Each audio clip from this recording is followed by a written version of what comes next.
கோயில்ல போய் சாமி கும்பிடலாம் அப்படின்னு சொல்லிட்டு வீட்டுல இருந்து நடந்து போயிட்டு இருந்தேன். பார்த்தா நடு ரோட்ல ஒருத்தர் நாயை பார்த்து கும்பிட்டுட்டு இருந்தார். சரி, ஒருவேளை பைரவ சாமி அதனால கும்பிடுறாரு போல, நாய் தூங்கிக்கிட்டு இருக்கு அப்படின்னு சொல்லி நினைச்சா கீழே குனிஞ்சு அந்த நாயோட 4 காலை பிடிச்சு தூக்கிட்டு போயிட்டு இருந்தார்.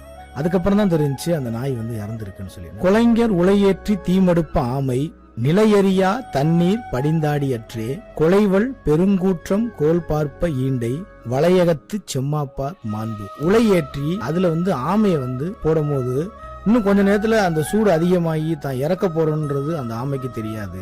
யமன் ஒரு நேரத்துக்காக காத்துட்டு இருக்கான், நம்மளை கூட்டி போறதுக்குன்னு தெரியாம அற்ப சுகங்களுக்காக மனிதர்கள் அலைஞ்சுக்கிட்டு இருக்காங்க அப்படின்னு அழகா சொல்லுது நாலடியார்.